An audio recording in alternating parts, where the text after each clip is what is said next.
Perkenalkan, nama saya Fabian Kesha Asmoro. Di sini saya akan menjelaskan tentang apa itu securing mobile device atau mengamankan perangkat mobile.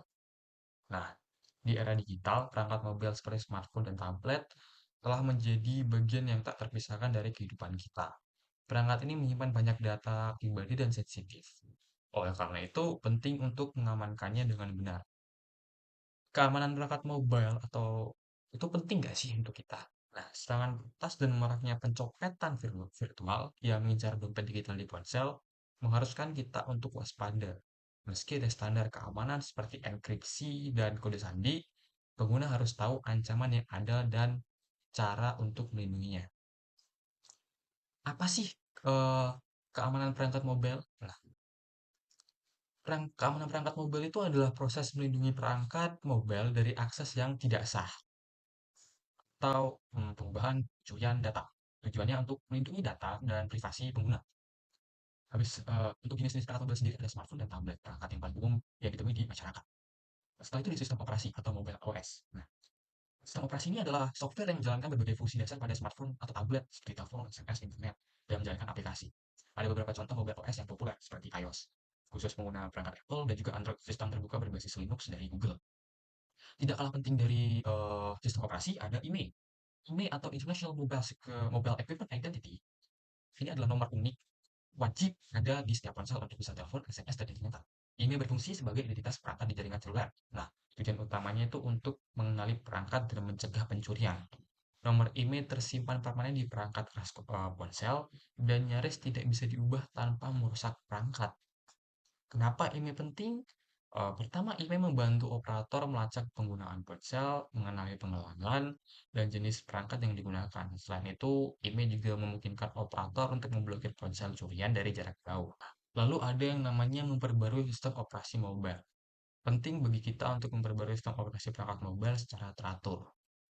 Pembaruan ini seringkali disertai dengan patch keamanan yang dapat membantu melindungi perangkat Anda dari malware dan kerentanan lainnya atau ancaman-ancaman lainnya.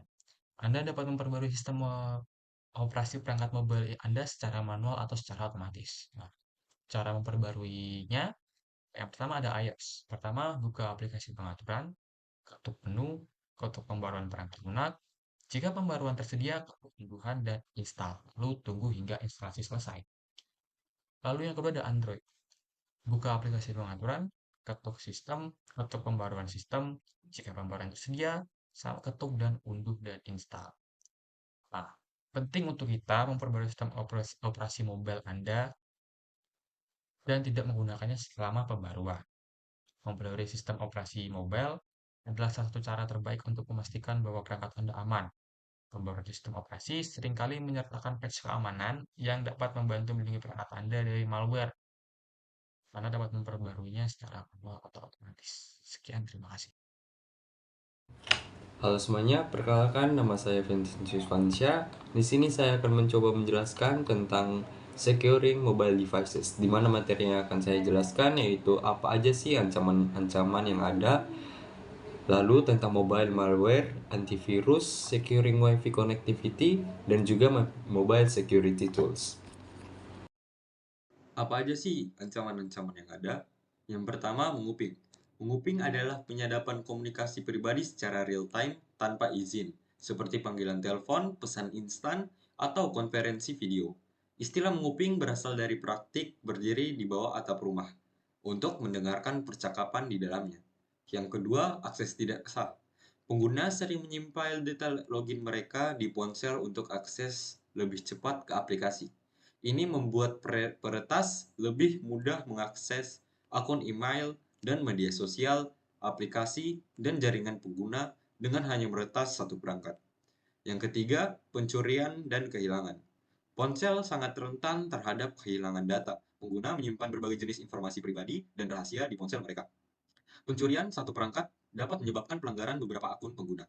Yang keempat, aplikasi yang tidak dikelola. Jika pengguna tidak teratur memperbarui aplikasi di ponsel mereka, kerentanan dalam aplikasi dapat membuka jalan bagi peretas untuk merusak keamanan ponsel. Yang kelima, perangkat seluler tidak membatasi koneksi internet. Perangkat seluler biasanya tidak memiliki firewall untuk membatasi koneksi. Tanpa firewall, perangkat seluler terbuka untuk penyusupan melalui port komunikasi yang tidak aman. Ini memungkinkan penyusup memperoleh informasi sensitif yang ada di perangkat. Lalu di sini ada juga ancaman yang sering sekali kita temuin di beberapa smartphone. Ancaman ini adalah ancaman perangkat lunak berbahaya yang secara khusus dibuat untuk menargetkan sistem ponsel dan smartphone. Malware ini memanfaatkan kerentanan dalam sistem operasi smartphone. Jika hanya ada sedikit kerentanan saja, maka sistem malware ini akan langsung menyerangnya dan akan mencuri beberapa data rahasia yang menyebabkan tagihan telepon jarak jauh yang tinggi dan mengumpulkan data-data pengguna. Penelitian telah menunjukkan bahwa Android adalah target paling populer untuk serangan malware dibandingkan dengan iOS dan Windows Phone.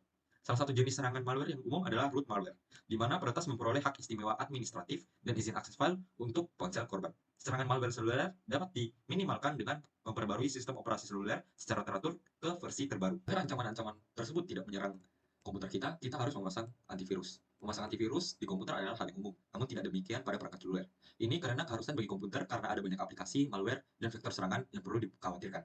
Sampai saat ini persyaratan antivirus sama belum diterapkan pada perangkat seluler.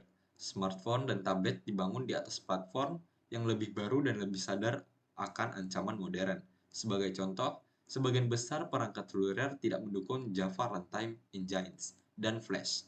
Selain itu, pengguna biasanya mengunduh aplikasi dari toko aplikasi daripada sumber-sumber luar yang tidak terpercaya. Perkenalkan, nama saya Wilson Winata. Di sini saya akan menjelaskan tentang Mobile Application Vulnerabilities atau kerentanan aplikasi seluler. Keamanan aplikasi seluler telah menjadi topik diskusi yang hangat dalam dunia teknologi, karena seringkali aplikasi tersebut menjadi sarana serangan yang potensial. Setiap aplikasi seluler dirancang untuk menyederhanakan tugas-tugas pengguna, namun kesederhanaan tersebut juga membawa risiko dalam bentuk kerentanan keamanan. Beberapa kerentanan tersebut antara lain: 1. Penyimpanan data yang tidak aman. 2. Perlindungan lapisan transportasi yang kurang memadai. 3. Otorasi dan autentikasi yang lemah. 4. Penggunaan kriptografi yang rusak. Oleh karena itu, langkah-langkah perlindungan yang kuat sangat penting untuk memastikan keamanan dan privasi pengguna dalam penggunaan aplikasi seluler. Selanjutnya, saya akan membahas tentang threat to Bluetooth device. Ancaman terhadap perangkat Bluetooth merupakan isu penting dalam keamanan perangkat seluler.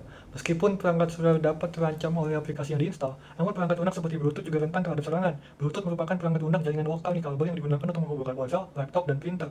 Melalui koneksi Bluetooth, perangkat dapat bertukar data dalam berbagai bentuk. Namun, seperti halnya jaringan lainnya, koneksi Bluetooth juga rentan terhadap serangan peretas. Beberapa ancaman yang sering dihadapi oleh koneksi Bluetooth antara lain BlueSnaffing, di mana peretas tidak sah dapat meretas koneksi Bluetooth yang terbuka dan tidak aman pada ponsel untuk mencuri data. Serangan man in the middle, di mana peretas menyisipkan diri dalam komunikasi Bluetooth yang sah antara dua perangkat untuk mencuri dan mengubah data yang ditukar. Selanjutnya ada backdoor hacking, di mana perangkat yang tidak dipercaya masih dapat mengakses ponsel lain yang terhubung melalui Bluetooth dan mencuri data yang ada di dalamnya. Oleh karena itu, penting untuk kita meningkatkan kesadaran tentang risiko keamanan Bluetooth dan menerapkan langkah-langkah perlindungan yang tepat untuk melindungi data dan privasi pengguna.